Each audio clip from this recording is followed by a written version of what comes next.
case, hello everyone and welcome to our Preparing for the PAT. This is our fifth webinar, but the first webinar of this section, our later session. My name is Kat, my pronouns are she, her, and I am the Access Officer for the Department of Physics. That means that I run most of our programs for secondary school students, and including all of our stuff to support people who are interested in applying to study physics in Oxford. This session is being recorded and it will be made available to you tomorrow. Quick bit of housekeeping for those of you who are joining us on Zoom. At times tonight, you will be able to use both the chat and the Q&A. At the moment, the question and answer is disabled, but I will let you know when it is available.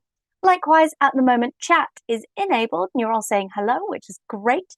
I will let you know when that function isn't available. If at any point you are feeling unsafe, you can contact either me or our safeguarding lead, Sean Tadaldi, and I'm going to put that link in the chat in case anybody has any concerns and needs to get in touch with us. Now, in the chat, we do ask a few things of you. We ask you to keep it polite and kind, and we ask you to make sure you do not share any personal details or information. We will be sharing this recording, as I've said. That includes the transcript of the chat, and we never know where it's going to end up. So make sure you do not share anything that you do not want to be shared. Let's get started. So today's session is all about the practical side of the PAT. So we're having a quick introduction to what this course is and to the PAT itself. Some of you will already know the information that I give in this section, but it will be news to a lot of people today. So bear with us. Maybe enjoy a cup of tea. If you don't need to listen too much here, I'll give you a shout when we're going to be starting on some new stuff. I will not be taking questions in this section because I am moderating this chat on my own today. And what I want to make sure is that no questions get lost while we are working through anything, okay? But there's plenty of time for questions built in a bit later on. I repeat this quick introduction each week for new joiners to the course, and where there's time each week, I'll answer any remaining questions at the end of the webinar. But firstly, I am going to disable chat for this section. So now nobody is able to access the chat. So first things first, the PAT is the physics admissions test at Oxford University. It must be sat by all candidates for physics, physics and philosophy, engineering and materials science. It is the required test for those subjects. Your result on the PAT forms a part of the information which admissions tutors use to decide who to shortlist for interview. Okay? I'm also just going to put any hands down, guys. So as I've said, we are not going to be taking questions during this part of the session. There will be plenty of options to ask questions later, and I should get to anything that you've got there, but we're not going to be raising hands at this section. To sit the PAT, you must register yourself as a candidate. Your school or educators will not do this for you.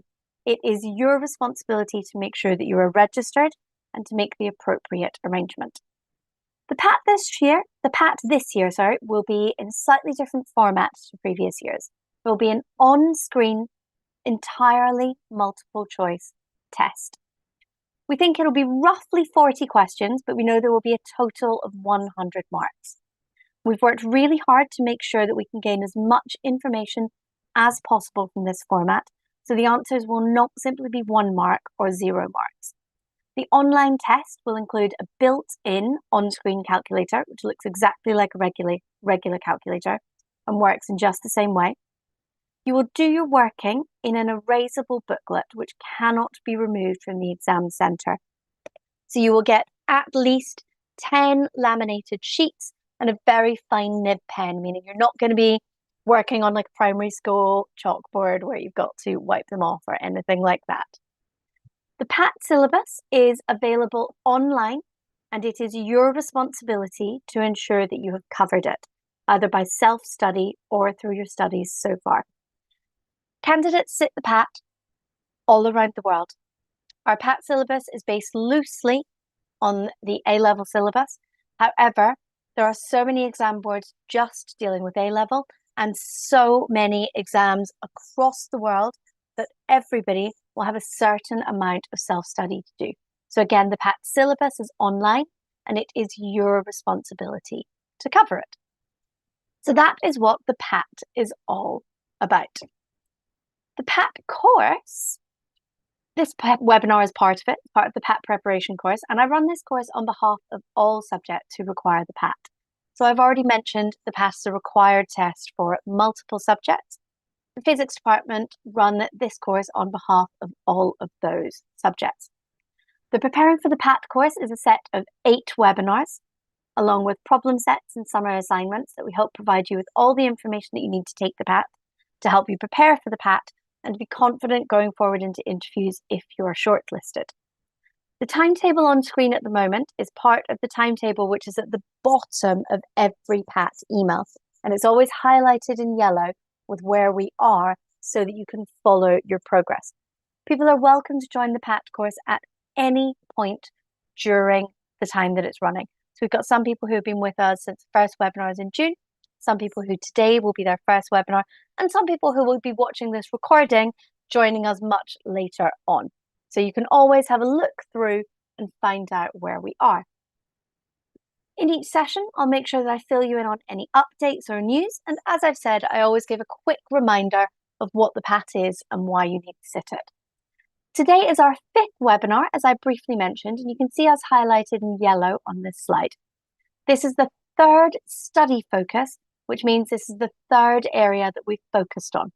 The other 2 have been general problem-solving skills and optics, and the 4th study area will be problem-solving for tricky problems. So although this is our 5th webinar, it's only our 3rd area of focus. You can see that next week is still looking at study focus, but it's looking at solutions to the problem set, which I will share with you after this session or tomorrow morning. All of the information about the course and all of the course materials are on the course materials page, which I will link to in every email. This includes the recording of all the previous webinars and the problems which are used throughout. Right at the top of the course materials page is the Introduction to Physics Problem Solving, How to be a Physicist. That has some of the general hints and tips which we looked at in Study Focus 1, but also a little bit more underneath. And then further down that page are all the other links that you will need. So you can see I've just taken a screenshot. At the moment it's showing webinar 1, but this gets updated after every session and clearly labeled so that you can find everything that you need. It also has links to the summer assignment and to warm-up problems. Once again, I will not be answering questions with raised hands. There will be time for questions at the end, but it is not during this section. Finally, just a quick reminder to you that all of the information that both you and your school need can be found at this page. Okay? I'll share this link in tomorrow morning's email, and it's included in every email which I send. This is the most up-to-date page, and it's the one to check first for any information that you need. You can see it starts on ox.ac.uk. It is our main university website page. This page has links to the PAT syllabus. It has links to the practice paper. It has links to register for the PAT. It has links to past papers. It's also got a really useful FAQ page. So it's got everything that you need on there. Some key facts for you about the PAT this year.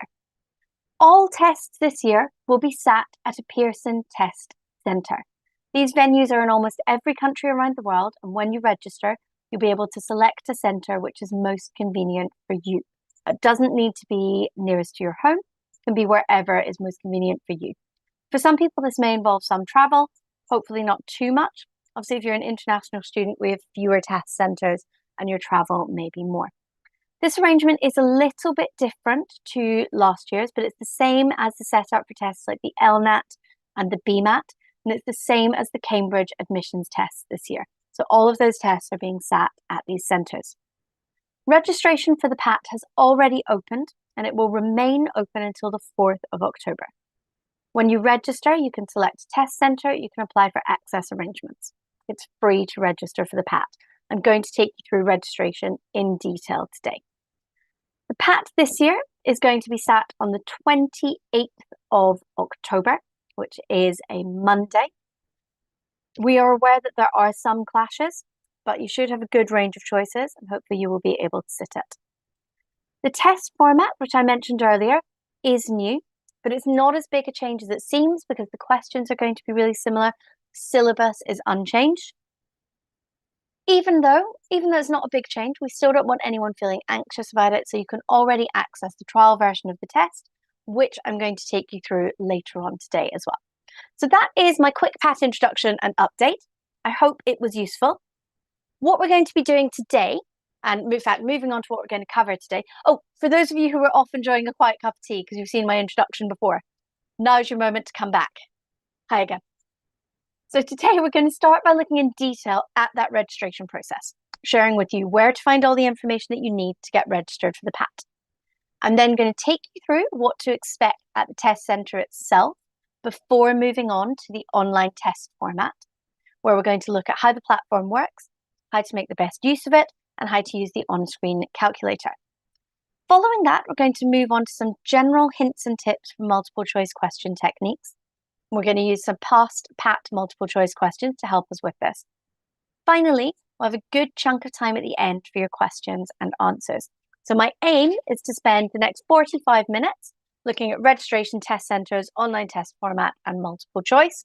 So kind of 10 minutes per section at the most, and then have the whole of the last half hour looking at questions. As I've already mentioned, I'm on my own this evening and I don't want to lose any questions in chat. So chat will mostly remain switched off until the Q&A session at the end, at which point I'll open both the Q&A and the chat. I'll post some links in the chat as we go, and I might open it for specific answers to be shared. I'll share all links in tomorrow's email, so don't worry about missing anything. You'll also get a recording, so you'll be able to come back and look at it too. If you have any questions as we go along this evening, make a note of them and keep them for the end. But hopefully, actually, I'm going to answer most of your questions as we go. So you should find, unraise your hands now, we'll put everybody's hands down. And then we should be able to, we're just going to lower hands. And lower hands. So like I said, hopefully we're going to talk through these as we go, but keep a note of anything that I've not answered. We've got a big Q&A session at the end because there are always extra questions. But hey, you've got a good idea of what is coming up. So, registering for the PAT. This seems like the logical place to start today's session, as you can't sit the PAT unless you are registered to do so. All registrations, UK and international, go through the Oxford website and through Pearson, who are running all of our entrance exams this year. I've already mentioned this site, but this is the most important one. So we're actually going to start over there. Okay, I'm going to try and share on screen what this page looks like. Sorry, I've just got myself in a little bit of a tangle of 7,000 open shared screens. But let me get my screen for you. And you should hopefully be able to see PAT Physics Admissions Test. Certainly that's what's showing on mine when I look at what I am sharing. So this link that I keep going on about, this is where it takes you, okay? It's a really useful page with all the information that you need. So it's got some general information on it. And then the next tab is how do I register, which you can see here. So it's got basic information, what is the PAT, very much like the introduction that I give to you. And then how do I register? Once you navigate to this page, you've got a link to an information page. So read these instructions thoroughly before booking your admissions test, and a link to the registration portal. The information page that it takes you to is really detailed. It's got a huge amount of information there, and you must read through it before you go through the registration process, because it details the order in which you need to do things, as well as any information that you're going to need during your application, such as evidence for access requests and so on. In fact, do you know what? It's such an important page. Instead of just talking to you, I'm going to take you, let's have a quick look at it together. So read these instructions carefully, and it takes you through to guidance on admission test, registration, and booking. You'll notice that you are not the only people. So although I've mentioned physics and philosophy, engineering and materials science, lots of courses in Oxford require an admissions test, and they are all being administered by Pearson this year.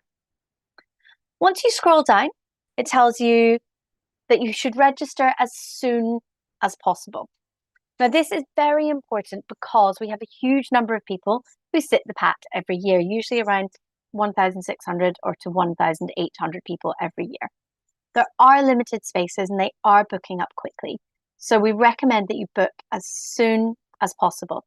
We don't have an earlier deadline if you're applying for access arrangements. Okay, so 4th of October deadline stands.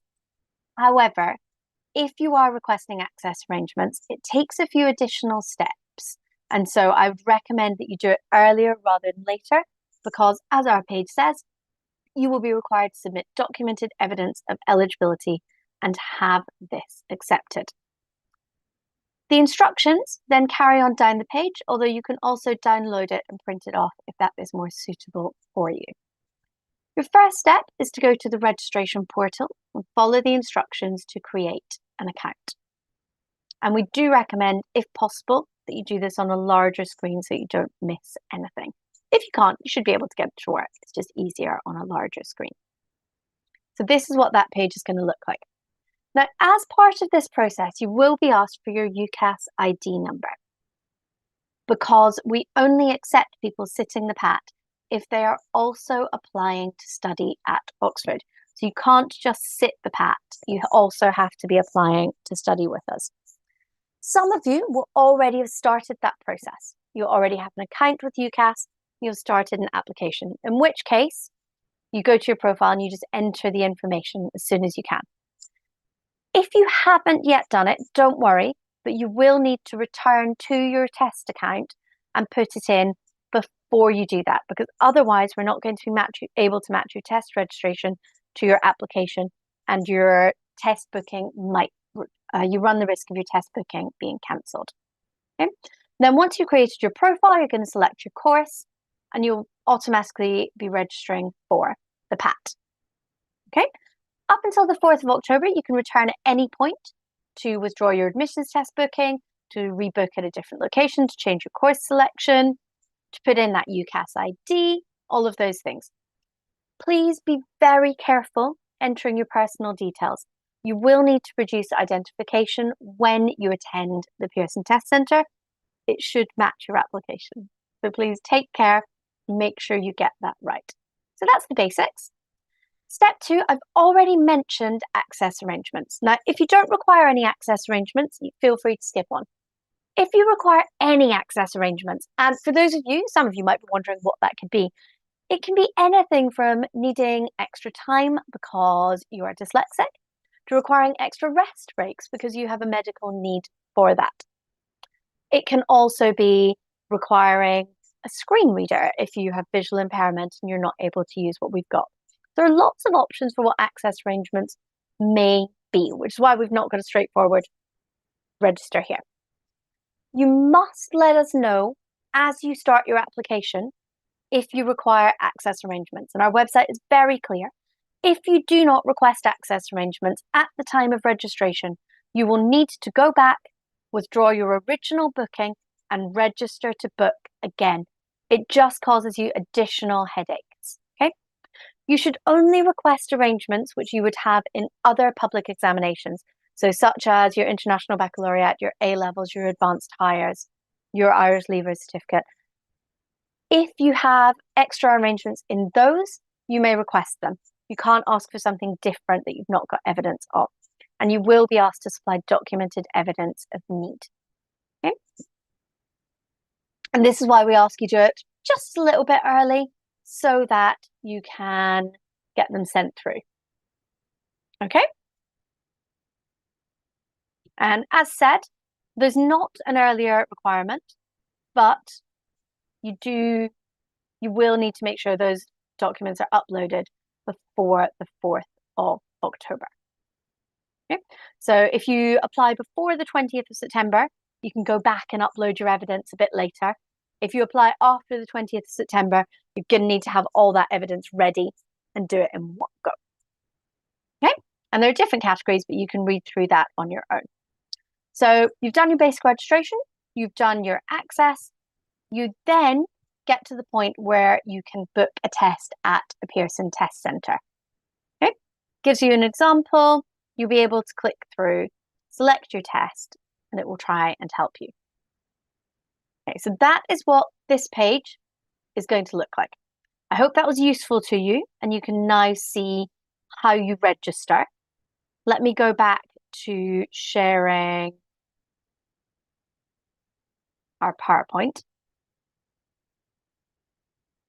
There you are. So you can see I'm still back on the critical link that I make you look at all the time, because this is the important link.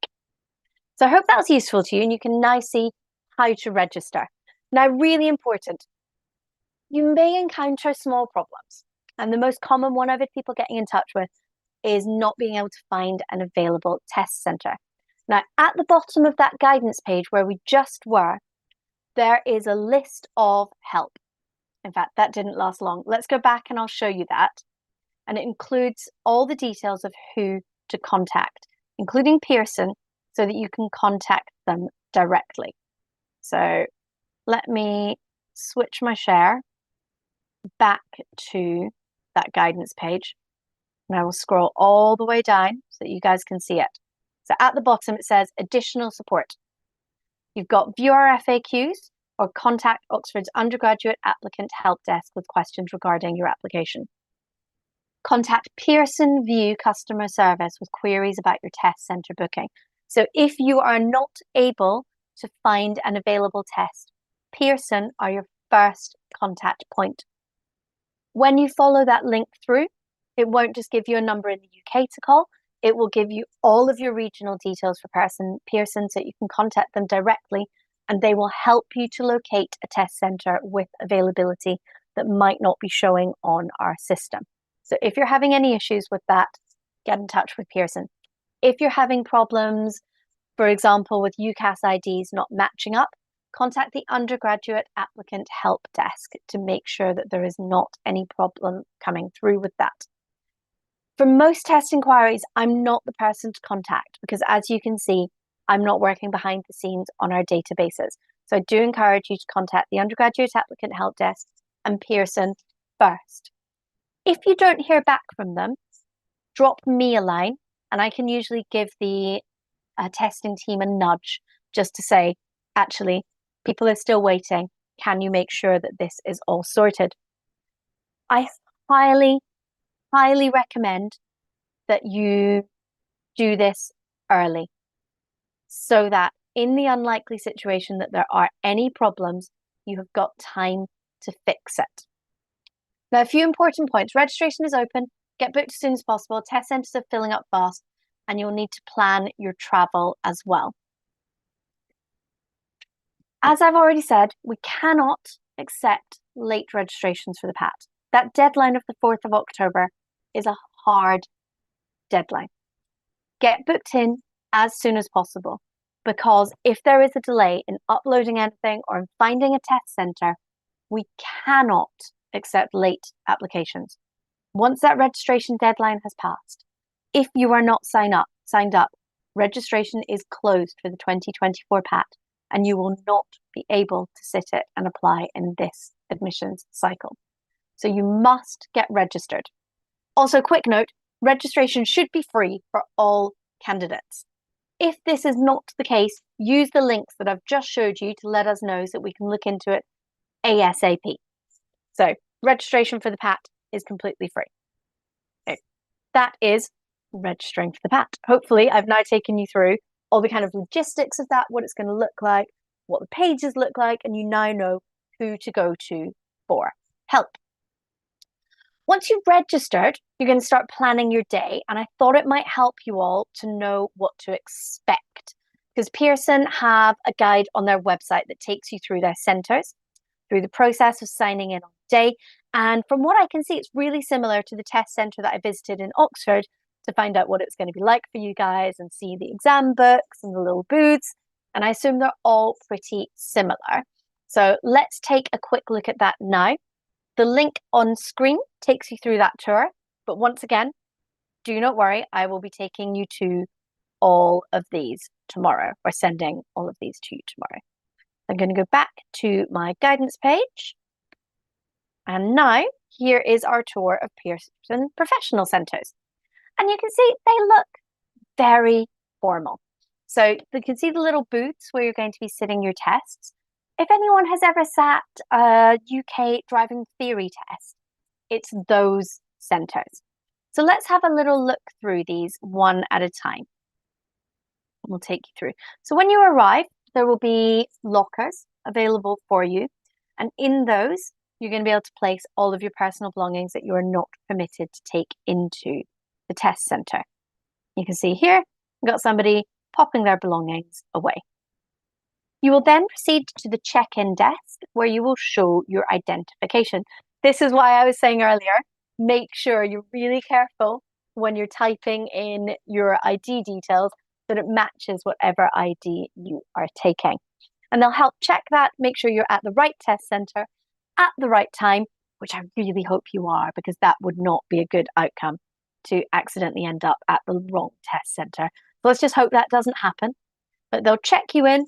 They're very friendly, very professional. I was very impressed when I visited.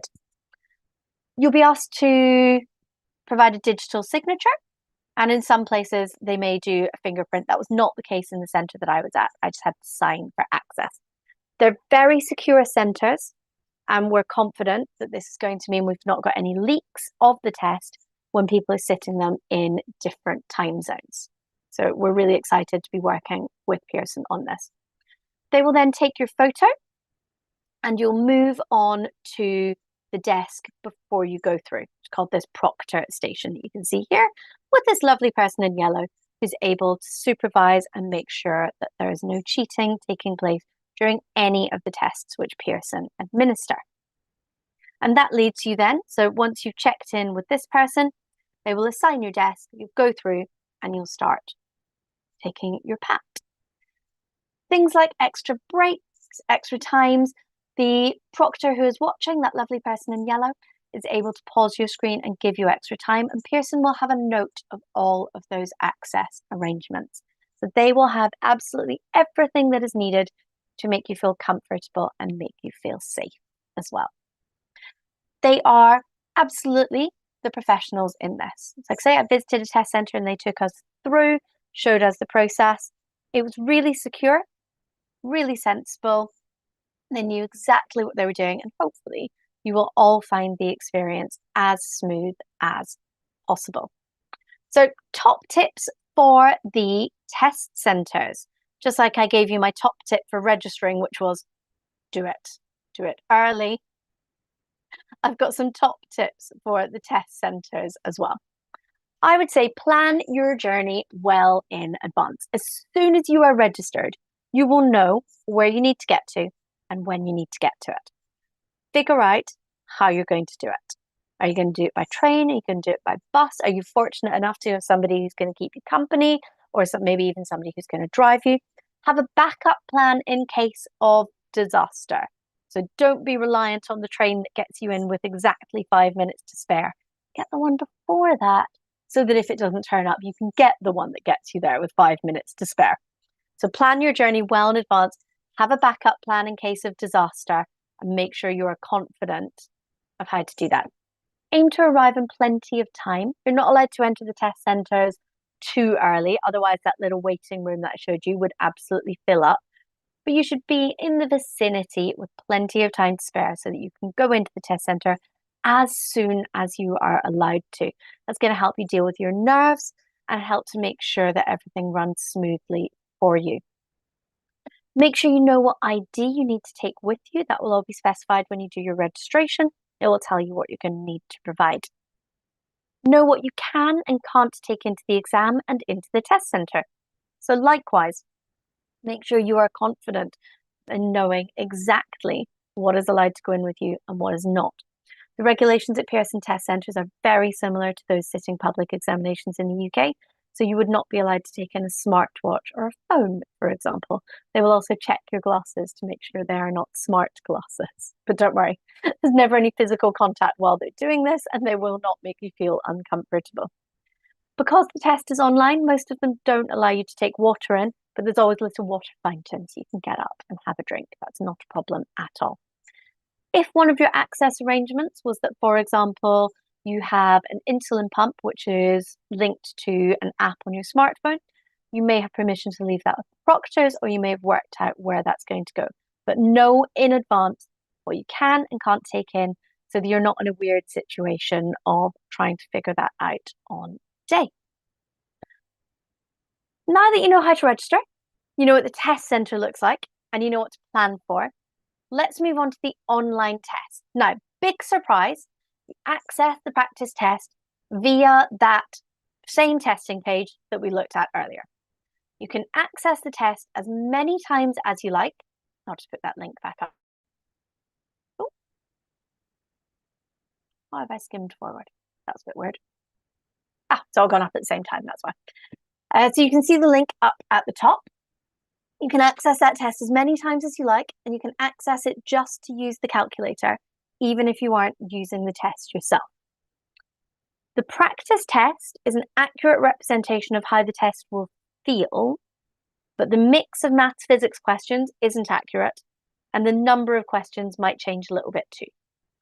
The overall aim of the testing team in writing the actual PAT, the one that you're going to sit on the 28th of October, is that it should feel as similar to the previous PATs as possible in terms of question balance and difficulty, with the only real difference being that you choose an answer at the end rather than underlining your answer on a page, which is then submitted to us. So let's take a look at that. I'm going to go back to my screen share page, and we're going to have a look at where to access the test and what it looks like once you do access it. So we are back on the undergraduate guidance page. And in fact, let's go all the way back. Let's make sure you know exactly where we are. Let's go right back to the PAT Physics Admissions Test page. You'll see that there is a tab for Test Preparation Materials. And there's a little booklet there, PAT Practice Test, Workbook Questions, Preparing for the PAT Video, Plaster Specimen Papers, the syllabus, and websites. Okay. Most of the questions we've been working through in this Preparing for the PAT course come from that workbook, so you can have a look there. There are solutions to those as well. But I'm going to click now on Preparing the Practice Test. The front page then is very simple, and straight away it tells you the number of marks and the number of questions. Now, I personally find this quite useful information. You may not, but I would say that knowing the number of marks allows you to have a rough idea of the number of marks per minute. So you know that it's a 2-hour test with 120 minutes and 100 marks to gain. So you're probably looking at a goal of a mark a minute to leave you 20 minutes to go back and check. You're unlikely to hit that timing. Remember that the PAT is very hard. Very few people get those highest marks. We only have about 10 people a year who are scoring kind of high 90s in this test. So you're unlikely to keep to the pace the whole way through. Don't panic, but it gives you a good guide. The front page, as you scroll down, also reminds you that there are no tables, formula sheets, or physical calculators to be used. You may only use the on-screen version. There are no exceptions to this. There is no scenario in which you will be able to take your own calculator in, and there is no scenario which will allow you to take in a table booklet or a formula sheet. So it's critical that you have a look through the syllabus and figure out what you need to learn. Okay? It also tells you that numbers on the right-hand side indicate the marks expected to be assigned to each question, and it gives you that little bit of advice that I just said. Divide your time according to the marks available. And you can then head into the test. Once you head into the test, you've got some basics available to you. So you can change the color scheme if you choose to, or you can just keep it exactly as it was. But either way, you can have a look through and decide. You can also access the calculator by clicking up here, and it brings up, as I said, a very simple calculator. Lots of functions that you might be used to having at school are disabled. It is a super simple scientific calculator, really with no more than you'd be using in your first couple of years of secondary school. The first big thing that I noticed when I came through this, though, is not that the calculator is available, not any of those other things. What I noticed is that because it's a multiple choice that you have to scroll through, you can't have a flick through the paper to see all the questions before you start. And because the PAT is quite hard, when I first saw this, I thought, oh, I wonder how that's going to work. But now that I've had a bit of a practice, I think I know how I would do it. You don't need to take this advice at all. But what I want to do today is show you the way I would do it to give you even just the process of thinking about how will I tackle this in a couple of weeks. So what I think I would do is I would work through very quickly. And there are some questions that I know I'm going to be able to answer. And I'll answer those. I'm then going to use the flag for review option. You can see I'm hovering over and it's coming up in yellow. For any questions where I think I can definitely do this, but I'm going to need to think about it. And I would leave any questions that just look really hard. I definitely don't know this. Blank. So I'm giving myself three options. Either answer it, work it out and answer it. Say hard, but I'll come back to it, flag for a review. Or say, I don't think I know this, and leave it blank. And I would scroll through the whole test, probably spending about a good chunk of time on that. Okay? My reasoning for this is going to become clear as we do this. So we're going to work together a little bit. But let's get you involved. I'm going to turn on the chat because I want to know your answer to the question on the screen. What's the next number in this sequence? Please don't put anything else in the chat just now. Remember, I've got a full half hour blocked out for you guys to throw all your questions at me. So all I want you to do is when I turn the chat on, tell me what you think the answer to this question is. Right, get to it. Let's see what you guys all select. Oh, confident, right. While the rest of you come through, I'm going to start scrolling through. So on screen, now I'm going to cheat a little bit. I need to get through 40 of these questions before I can get to the final screen. So what I'm going to do is I'm going to do a mixture of exactly what I told you. I'm selecting an answer for some. I'm going to flag some for review. Now, what is really useful, if you have a look at your screen at the moment, is that if you don't scroll the whole way down, you get a little notice pops up that says, you haven't actually looked at the whole screen. Are you sure you want to select an answer? And that's great because it means you're not going to miss anything. You are going to physically have to scroll all the way down to find that answer. So I'm going to flag that one for review. I'm going to pick a random answer here, and I am genuinely selecting random answers. I'm going to leave the next three blank. I'm going to say, oh, those are way too hard. I'm never going to manage that. And say, I can definitely do that. I'm just going to need a bit of time. Oh, love a bit of resistors. I'm going to select that answer A, B. I'm going to scroll through. I'm on question 12. You've got to bear with me until I get all the way to question 40.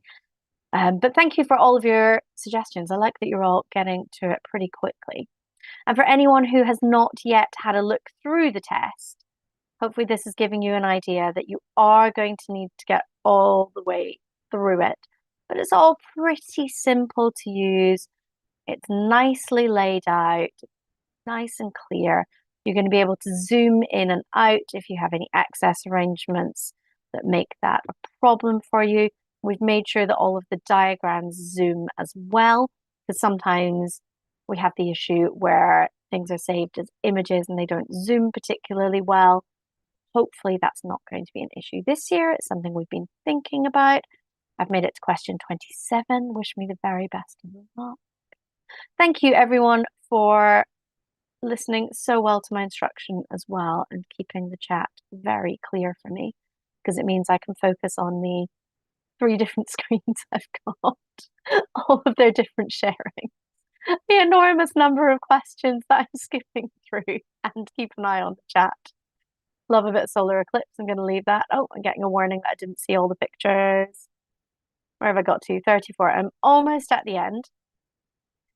And it will become clear why I really want to show you this process. So imagine you were doing this slowly in the exam. This process is probably going to take you maybe an hour just to go through and mark. I'm going to do that one and find the actual answer.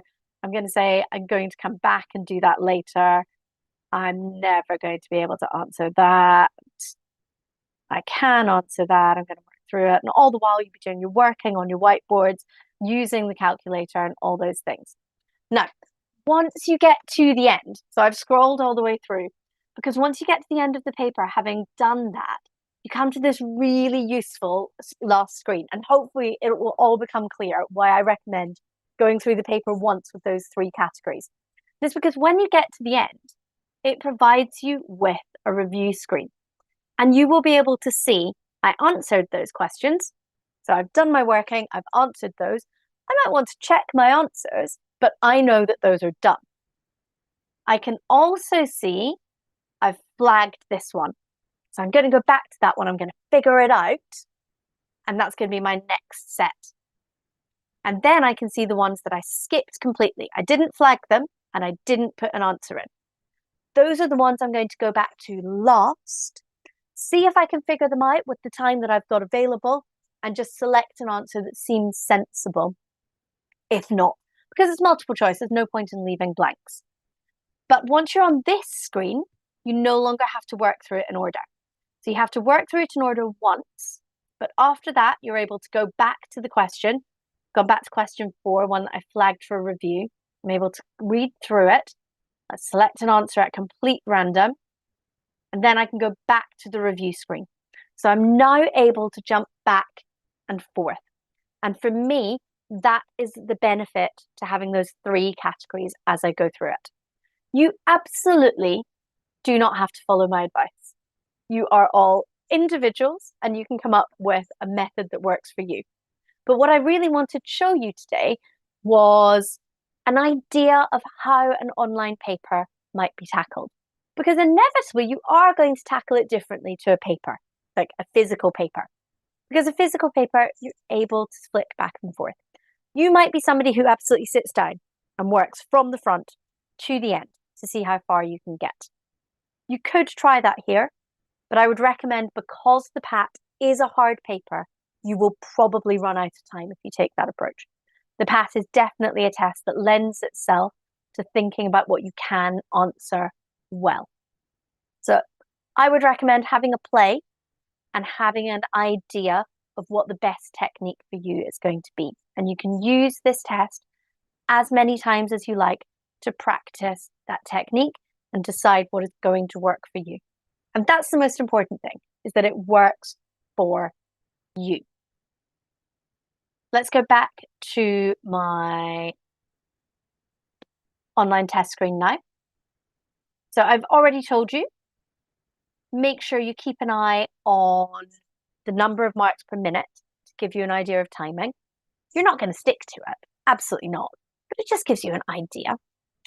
I've given you my suggestion for tackling the paper, which is to do a first pass through, answering your confident questions, leaving definite no's blank for now, and flagging questions that you think you can do but need a bit more time for, and then using the review screen to address those questions and manage your time for the remainder of the exam. When you get to the end, don't forget to submit your answers. We'll actually need to press I'm done and exit the test. And the only other thing I want to say in this section is use the calculator. Have that practice test open and use that calculator as your calculator for the next few weeks until you are absolutely ready to use it in the PAT. So you don't need to do any of the questions. You can just open up this test, open the calculator, and use it while you're doing your maths, physics, chemistry, any homework over the next 6 weeks. Use that calculator. Get used to it until it is as quick as using your own. It functions in exactly the same way. You literally just hover over it and push the buttons with your mouse. Not usually touch screen, so you will actually need to click with your mouse. But it works in exactly the same way. There's nothing weird like using a phone calculator where sometimes you need to use reverse operations. It's exactly as you'd expect a calculator to be. Okay, you have a keyboard as well. So if you look back at those pictures of the test center, you can see the setup. You've got your screen, you've got your keyboard. So use the calculator over the next few weeks. Now, one thing I also want to come back to is, just like when we looked at the online test, no, you cannot use your own calculators. That's exactly what I was saying. No online calculators, no own calculators, no formula sheets. You must use the online calculator. And there will be no exceptions to that. So we looked at the online test, and when we did that, I was aiming to show you the little... Okay, guys, I'm just going to switch off the chat for this. There we are. So you can go back and you can look at the calculator yourself and get used to it. So you've got plenty of time to do that. Now, what I was aiming to show you in that section, our previous section, all about the online test, was that small techniques to your usual exam technique to adapt to the online format can make the online format much less intimidating and also make you more successful at sitting an online test. There are similar tweaks to your question answering technique that can make answering multiple choice questions much less daunting and make you much more effective at them, allowing you to show your lovely best self to us, because that's what we want. We want to know what you're good at. And the most important thing about this is to remember that even if multiple choice is not something you're particularly used to, we are. So a lot of questions we've had since we announced we were going with this technique is, how are you going to know what we did wrong? How are you going to know how far we got if you don't see our working? Now, what we've done in the testing team is we've looked back at years of marking the PAT. And actually, if we see just an answer, we've got a really good idea of how you got to that answer. That means that the answers that we have provided as multiple choice options are all meaningful answers. They are answers that you could arrive at by trying to solve the problem. So none of them are, I've just got to put down 4 options. Absolutely not. We spent a lot of time making sure that all of the answers give us a huge amount of information. That means we've got a really good idea of the path that you took to get to an answer from the answer that you select, even if the answer isn't the one that's technically correct. And that's why the questions are not going to be a straightforward 1 or 0. And it's why we're going to look at which answer you selected, not just your overall mark. So we're not just going to have this person got a 40, this person got 60, this person got 80. We're going to know what answers you selected. And that's going to give us a really good idea of what you were doing. So we kind of know how far from the correct method you deviated. So from our point of view, we're really confident that we can find out a lot about your physics and maths abilities from multiple choice. But from your point of view, tackling these questions might feel a bit different to tackling long form questions. And although lots of tests are multiple choice, it might not be a test format that you are particularly familiar with. And that's why I want to suggest just a few tweaks to your exam technique to point you in the right direction. The most important thing to recognize is that multiple choice questions have answers. And that means that you can and should use the answers to inform your problem solving. You don't just have to work through a problem as if the answers weren't there and then select the answer which most closely matches at the end. You can use the answers as you go to help you work through the problem. So for example, you can look at the units given in an answer and see if that gives you a clue as to what quantities you might need to figure out. Okay? You can look to eliminate answers, and you can look to eliminate answers based on order of magnitude. So you might have a look at a question and think, actually, there's just no way the answer is going to be that small. There's no way it's going to be that big. That answer is greater than the speed of light, so it seems unlikely. That answer is stronger than the magnetic field that I would find in the center of a star. That seems unlikely. These are also really good numbers to have a handle on so that you can kind of common sense check and order of magnitude check. I've already mentioned you can use the answers to help the units to help inform you of the quantities which you need to find. But you can also use those units to eliminate. If not all of the sets of units are the same, you might have a few where you know which units are more appropriate. The other way you can use the answer is by plugging them back into the question to see if they're plausible. You won't be able to do this for all of them, but it could be really helpful for the questions that you flag for review. So when you're working through this paper, the ones that you answer straight away, you might not be using the answers very much. They're probably ones where you know how to do it. But the ones that you flag for review are ones that you've decided are trickier.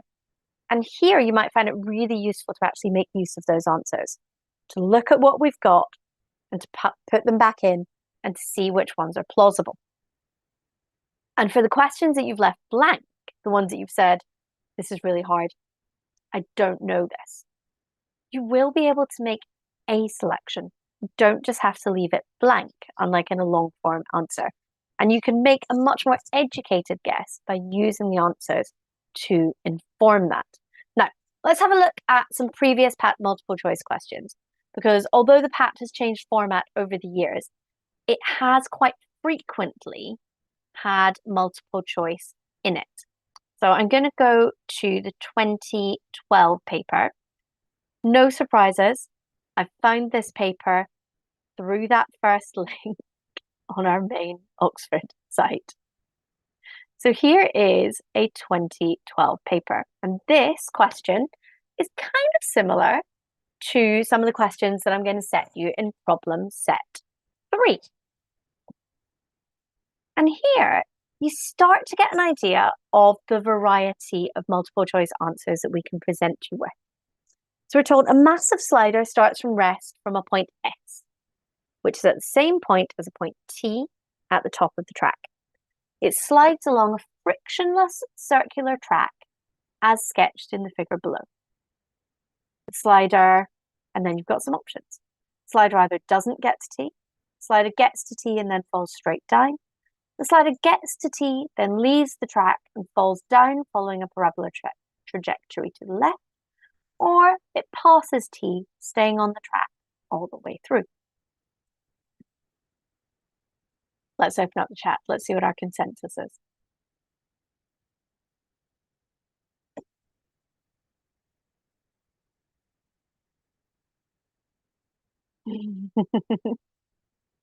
Lots of answers coming through, and interestingly, lots of different answers. Now, some people are sending their answers just to me because they don't want to share them. That's absolutely fine. But I can tell you that so far, I have seen a good representation of every single option, which should tell you why our answers are not straightforward ones or zeros. Now, for me, I think the key to this problem is that it is a frictionless circular track. That means we're not going to lose any energy throughout. So kinetic energy, which our slider block will have at the bottom, is going to be exactly equal to all of the potential energy at the top. We can have complete energy transfer from potential down to kinetic. Then we're going to work our way back up. Because we're working to the same height, I would say that all of our kinetic energy is transferred back into potential when we get to T. When we get to T, we have 0 kinetic energy. We are at rest because we started at rest at point S. So to me, I'm pretty sure that we would fall straight down. I think we would only continue to fall following a parabola if we had an initial velocity. We don't share solutions to the past papers. And this tends to drive people a little bit batty. Quite often we don't even give you anything even resembling an answer. And the reason for this is we really want to know what your thoughts are. So here, more than one of these answers is going to get you a mark. One of these answers will get you 2. Other answers will get you a mark as well. And we will have a good idea of what you've been thinking from this. So have a look back through multiple choice questions. I've gone back to the 2012 paper, partly for that question, because it's really similar to the first question in problem set 3, but also because on the page before, there's a lovely range of multiple choice questions. You can see them all spread out there. And it gives you a real idea of the kind of answers that we can ask of you. So we've got some pretty straightforward, this is an answer. In the first question, if anyone's interested, we're going to be looking at ratios, the fact that mass is proportional to volume, and it's going to be a cubic proportionality constant. Whereas when we're then connecting into mass, we're going to be looking at a linear ratio. So you're looking at dividing by 6,500, but cube rooting it. So this is the past paper of 2012. So you can find all of these past papers on our website. So that's why I've not shared direct links to them, because now that you have all the information about where these all are, you're going to be able to go back to them. And any links that you've missed, you will be able to find tomorrow. So you're going to be able to go through all of these questions, and you're going to be able to look at different years. So if I flick forward to 2013, you can see a slightly different selection of multiple choice questions divided into both maths and physics sections. You'll be able to scroll through those and have a look. And if you have a look at the 2014 question, you can see that we had some multiple choice questions where you were selecting from statements and deciding which statements would be true. So the problem set tomorrow that I'm going to be sharing is long form questions. But when you look through it, I want you to try and think about what you would do differently if it were multiple choice. What key characteristics would you be looking for to eliminate answers? What numbers would jump out to you as wrong? And try to have that level of consideration for any questions that you tackle over the next few weeks. Okay? So always just be thinking when you look at these, what would I do if this was multiple choice? What's the key factor? What are the kind of numbers I'm looking for? What are the units that I need to be looking for? And just shift your focus over to how would I use this question to answer a multiple choice question? Have a look through all of our past papers. You'll get an idea of the variety of multiple choice questions that have been asked in the past. And that'll give you an idea of the range of things that we can ask and the types of answers that you will be selecting. So I have now taken you through the registration process. I've taken you through a huge amount of material this evening, actually, and I've talked at you for a very long time. So the chat has been reopened, but I'm also going to open the Q&A. Please only place questions in the Q&A, not in the chat, because otherwise I'm not going to be able to keep track of the chat and the Q&A. So any questions that you now have, hopefully I've answered most of them as I've gone, because we've covered a huge amount of ground. But let's have a look at what's coming through in the questions. I'm going to stop my screen share. That's going to let me move these questions up through. So first things first, you will never lose marks, okay? So it is not negatively marked. So you are not going to lose marks. You can gain marks, you cannot lose marks. In terms of UK ID and what ID is valid, so as I've said earlier, when you select your test, it will tell you what ID you need. But yeah, things like driving licenses, passports are absolutely going to be valid, but you will get that information when you register. The sample calculator will work exactly as it does in the practice test in the actual exam. So I can tick that one off as well. You will not find out your answer straight away. So I know for some tests that is the case, you get a score straight away. You will not receive your answer even until after offers have been made. So no marks will be given until January for the PAT at the earliest. You can only sit the PAT in the year that you apply to university. So you can't sit it early and hope to have a redo the next year. That's why we do the matching to the UCAS form. In terms of doing long answers from past papers, absolutely you need to be doing those long answers because we are going to be asking the same depth of question. We're just going to be breaking it into multiple choice sections. So we are going to be assessing at exactly the same difficulty level. And as I said right back at the start, the PAT this year, our big aim is that it feels pretty much exactly the same as previous ones, except for the fact that you make a selection at the end. Okay, right, let me have a look through questions now. I've got a specific question about under 18s having to arrive at test centre with parent or guardian. As far as I know, that's not something that we've put in place for the PAT. You simply need to produce your own ID. But again, you will get that information when you put through. I've got a few questions to student how we select once we get PAT questions. So I'll come to those in a minute. And then we've got a few others. So no, you do not get given a score. I've answered that a few times. You will not get your score straight away.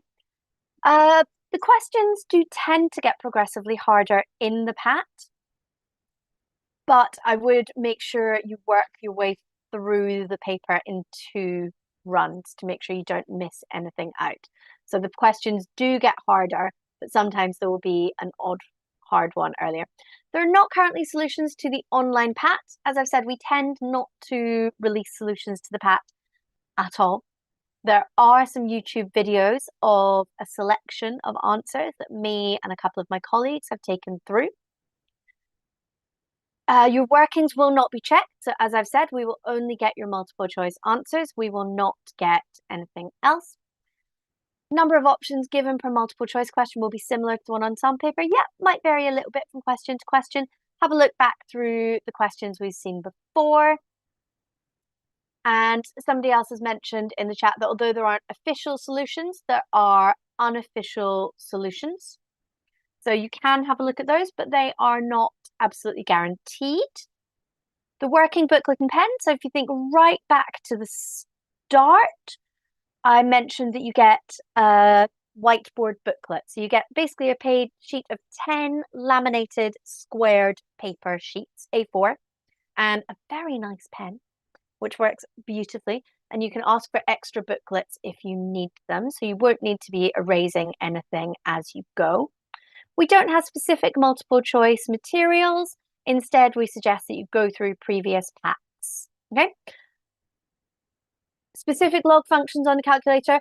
Look through the calculator yourselves, guys. You will be absolutely fine. It's a physical whiteboard. So that's why I've said you get a pen and a paper. Your working can't be seen by the examiner because you don't scan it in. Okay. Same for do you get paper? No, you get a whiteboard that cannot be removed from the exam. What happens if we completely flop? It won't stay on a record.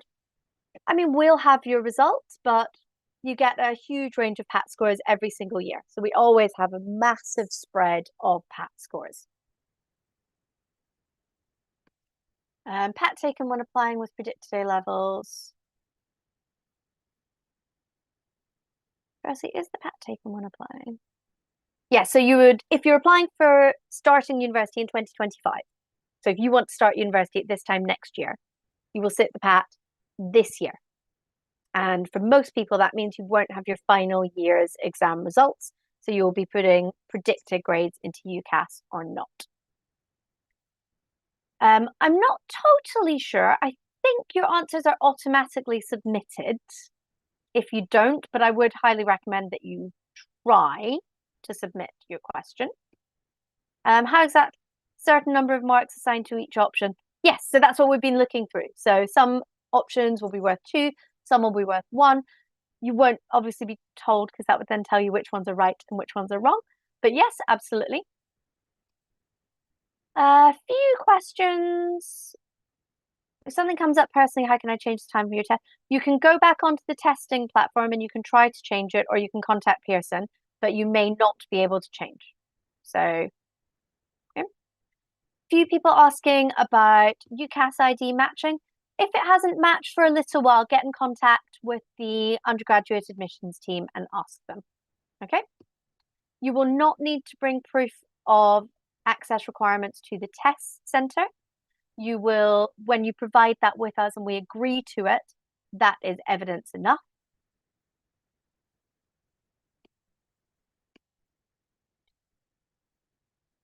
There's only one practice of the current format. Yes, absolutely. The paper you sit will be released at some point next year.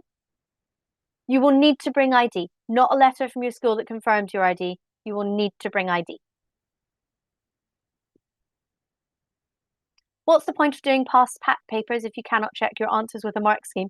This is where you are moving forward in your physics. So you are moving on from doing physics to get a correct question to doing physics to show us what is possible. And this is a really massive shift in focus at the point in physics that you are at. So once you're at university, you are not doing physics to get the correct answer. You are doing physics to show your physics. So the point of doing PAT papers is to help you shift into that mindset. Okay? And to work through. So you should be checking your answers by working through it and making sure it makes sense. Come along to these webinars, have a look through our previous ones. We've got plenty where our students have gone through solutions. There are solutions to the PAT workbooks so you can get an idea. So we're not leaving you with nothing, but we don't have a strict marking scheme, which is why we don't apply them, because we consider every application in and of itself. Obviously, this is a bit different this year because we're not getting your working, but that is our overall process, which is that there's plenty that you can do without having an actual mark. And we don't want you to slavishly be recreating something that you see in a mark scheme. We want you to be thinking for yourself so that we can actually select for students whose physics represents that. Okay, now I've got quite a few questions.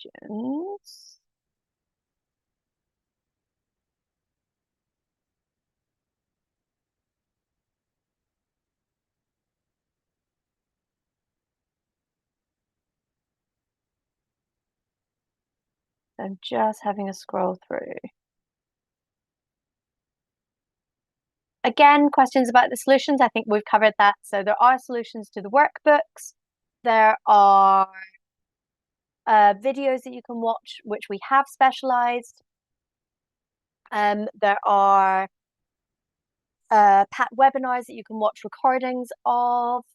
So absolutely. UCAS ID matching, I don't know the time frame. So again, a few questions about that. Contact the Oxford admissions team and ask them about that. Yes, you will be sent an email, so that's why we get you through. Links for resources, all the ones that I've shared, you can utilize these practices, absolutely. Okay, in terms of the syllabus, you must check our website. You must look up the syllabus for yourself. It is your responsibility to cover the syllabus. Some of the questions will lead on. We don't provide specific resources for notes that we haven't covered because that would require us to put the entire syllabus up there and provide resource for that. What I do suggest, and I provide these in the emails that come out, are have a look at other A-level syllabuses that do cover things that you've missed, and also have a look slightly more broadly. I find a really good way of practicing is to try tests at the level that you guys are at, but from different countries. So you could have a look at Scottish advanced higher exams. Those are at the same level. You have a look at international baccalaureate, higher level tests. Have a look at American advanced placement tests. And I provide all these recommendations in our emails as well. Those are fantastic ways to try out your knowledge in different contexts. And the more you can do that, the more you're going to be prepared for the unfamiliar context of the PAT. Okay, now I've got quite a few questions about what happens next. So, and about sort of average scores and things like that. So let's talk about the timeline. So you have to apply for the PAT by the 4th of October, and you have to have your UCAS form in by the 15th of October. After that, you can have a few weeks, you can take a breath, and you sit the PAT on the 28th of November. We have a look at all sorts of things when we decide who we're going to offer places to. I'll see if I can find the lovely page. So let me share my screen again and talk you through a few of these things. So it's going to go back up to multiple choice, but it's not going to stay there for long. Don't worry. I'm going to move you over, take you back to our physics page. So let's head over to the physics page. So physics.ox.ac.uk. And we have a whole section on how to apply. So let's start there. So right at the top of this page, we've got 5 qualities that we are looking for in our students. We're looking for your motivation and interest and desire to learn physics. We're looking for your ability to express physical ideas using maths, your mathematical ability. We're looking for your reasoning ability, your ability to analyze and solve problems using logical and critical approaches. Your physical intuition, your ability to see how one part of a system connects with another and to predict what will happen in a given physical situation. And we're looking for your ability to communicate with us, both orally and numerically. Now, through our application process, we're looking at all 5 of these things. So some of them you're going to be demonstrating to us on your UCAS form. Your interest and desire to learn physics, for example. Some of them we're going to have a good idea at. Sandra, yeah, this is an important bit. Some of them we're going to have a good idea at just from your predicted grades and from your PAT score. For example, can you express and solve things mathematically? You're going to have a good idea at that from your PAT score. Some of them we assess through interview, particularly your physical intuition and some of your communication skills. So over the course of your application, your PAT, and your interview, we're going to have an idea of how you do in these. Because we are a physics department, you can have a look through our admissions procedures, and you can also get a really good idea of our criteria by looking at our admissions reports. So every single year, we publish our admissions report. And this is going to give you an idea both of what PAT scores look like and how we make those decisions. So if we click on last year's report, I'll talk you through it and you can have an idea. Okay, so in 2023, we received 1,672 applications for places in physics and philosophy. They were competing for 187 places, which meant we had roughly 9 applicants per place, with 20 people who were seeking a place next year. They were planning on taking a gap year. Okay. Looking through those applications, we looked at their PAT and what we call a contextualized GCSE score. Now, this contextualized GCSE score All the links are there. You can follow them through on your own. But that looks at how your scores compare to pupils in other schools. It looks at the other information on your UCAS form, such as home postcode, whether you're a young carer, and helps us get an idea of not just what your PAT score is, but the context in which you sat the PAT. And you can look at the things that we use in there. We then, because we're physicists, have a formula. So we assign you with an R score, which is your PAT mark plus 10 times your contextual GCSE score. Anyone who has an R score above a certain value is invited to interview. Anyone whose score is below that, we then look at again, and that helps us figure out who to bring into interview. So if I jump back up to this graph, and there's one of these every single year, the blue marks are the actual marks that people achieved in the PAT. So you can see that last year we had some technical problems and a lot of people weren't able to sit the PAT and they sat a 0. We're hoping that doesn't happen this year. Fingers crossed. You can then see the orange scores, which are people who were shortlisted. Now, what you should be able to see here is that the higher you score, the more likely you are to be shortlisted. But that shortlisting score goes a long way back. So we bump a lot of people into that interview category. That's the word I was struggling for. By looking at applications more widely. We can only use the information that we have. And so if we don't have, for example, your GCSE scores, if you're an international candidate, if you're homeschooling, we can only use what we've got. Guys, just chill on the chat just now so that people can focus on this bit. So we can only use the information we've got, but we will use that to look against our admissions criteria and to move more widely. And you can see that some of the people who were unable to sit the PAT, once we looked at their wider application, were invited to interview. You can then see who was offered a place. And what you might notice is that not everyone with the highest PAT scores was offered a place. Our interview is absolutely critical to making the jump between being your PAT and actually being offered a place. And it's at interview, we interview online. We'll be talking about that more in other ones as well, where we're assessing for lots of those admissions criteria. So all of these questions that you're asking about how do we compensate for the fact that distribution of marks might look different this year to last year, all of these questions about average marks that usually get interviews, hopefully what you can see is that the reason we don't give a concrete, you've got to get above 60, is that it's not true. We don't have a fixed mark that guarantees an interview, and we don't have an average mark each year. So every year, these look a little bit different. So if I can open and show you different years, honestly, I'm not going to bother because there's no point showing you graphs for each year.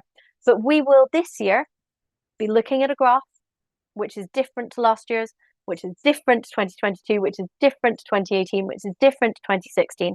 And we follow the same procedure every year, which is looking at where those scores sit, looking at the context in which those people sat their exams, and looking at wider applications. So that's how we keep it consistent across the year. And yes, by shortlisting, I do mean invited to interview. Hopefully that also answers the how do we select between people who get the same PAT score. So I'm now going to be staring up at my screen while I eliminate as many of these questions as possible, which hopefully I have now answered, because we've got about 20. What's the mark? What's the mark? What's the mark? What's the mark? What's the mark? What mark do I need? What mark do I need? And that's completely reasonable. Okay. Placed means you have been offered a place, but that doesn't mean that those people then met their offer. So when you are offered a place, you will be told, you can come here. No, so just to clear up the confusion in the chat so you don't confuse each other. You submit your application, you sit your pat. We decide who to shortlist, which means who to interview. From that, we decide who to offer a place to. And from that, people either meet the offer requirement or miss the offer requirement. You can find our offer requirements online with every single country's equivalent. It tends to be 2 A's and an A star, with the A star in either maths or physics. You will know if you're shortlisted because you will receive a letter inviting you to interview. Okay, so it's not going to be a mystery. And we're not totally sure what the PAT score is going to look like this year. So I've had lots of you asking, are they going to be higher? Are they going to be lower? To us, to a certain extent, it doesn't matter as long as there's a good spread.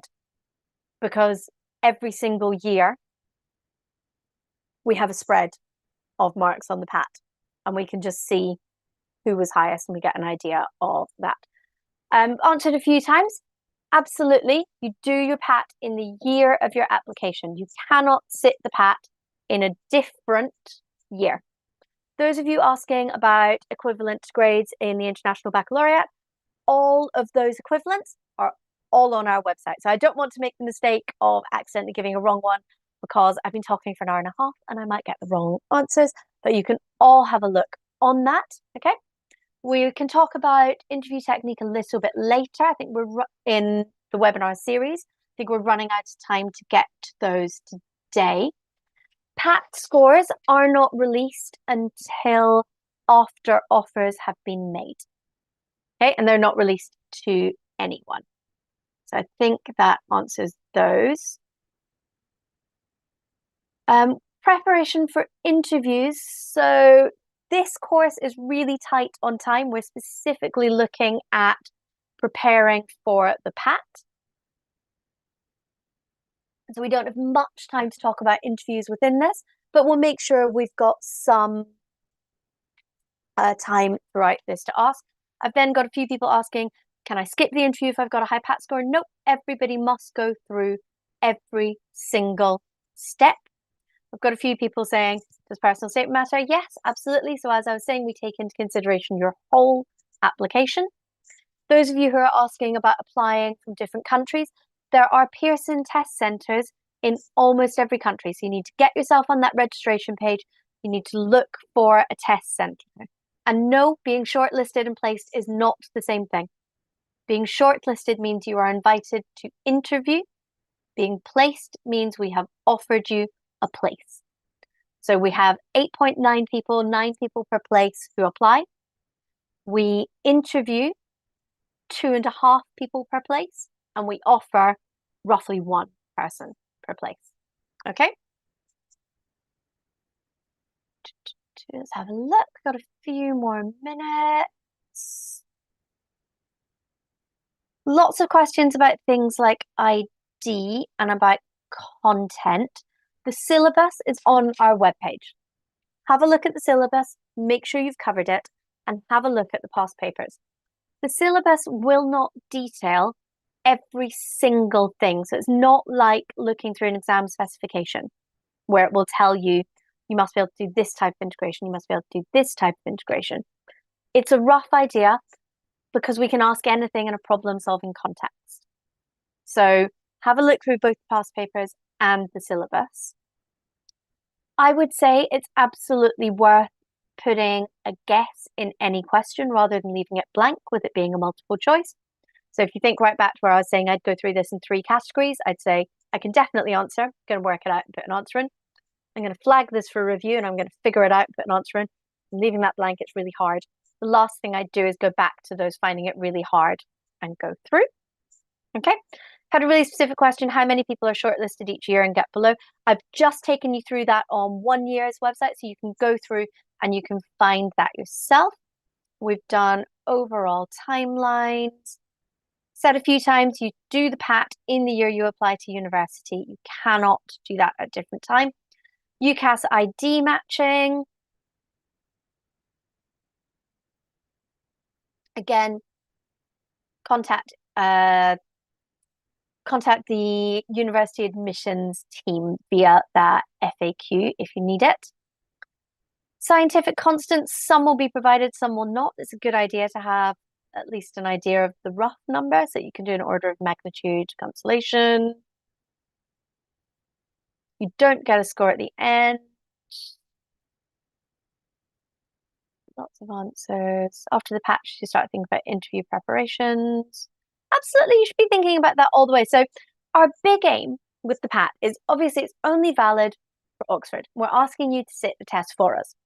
But what we would really hope is that because it's quite early, you get your application in, you do all this preparation, it puts you in a really good position for all the other competitive universities that you're applying for.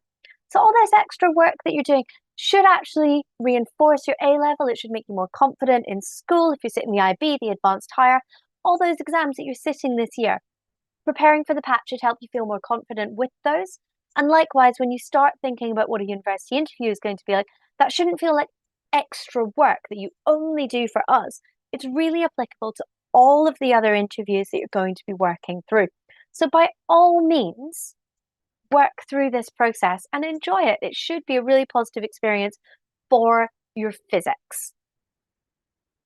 And hopefully that clears up the answer to a few of those. Spoken a bit about other resources. Yep, absolutely. You can. There are lots of other resources I've already mentioned. You can have a look at other countries' papers. You can look at our past papers. Physics Olympiad and Isaac Physics is excellent. You do the PAT more than once, only if you're applying. You cannot do the PAT unless you are applying. That's why the UCAS ID matching takes place. The PAT is an important part of it. You don't need to have further maths, but you might find it useful. You will have to have submitted your UCAS form before you sit the PAT. You have to have submitted your UCAS form by the 15th of October. If you can't solve a question and you need help in it, that is very much part of the process of working through a test. So it's no different to any other test. You've got to work through it yourself. Okay, we have reached 8 o'clock. We've answered a huge amount of questions. Lots of the questions that I can see that are remaining are questions that you should be able to work out for yourselves by looking through our resources. So hopefully you're going to be able to figure that out looking through. If you have any questions, you can always come back to us. I'm going to share all of the links tomorrow morning along with the recording. So you're going to be able to have a look back on this as well. I'm going to also share a problem set tomorrow, which is the third problem set. All the other ones are available, so if you missed any, that's fine. And then next week, we're going to have 2 of our students take you through the solutions to those problems. That will give you an insight into their problem-solving strategies, as well as giving you some answers. And we'll have time for some more questions. I hope that's been really useful for everyone. Lots of contact details coming your way tomorrow morning. Please feel free to get in touch. Useful, and I will see you guys next week. Bye for now.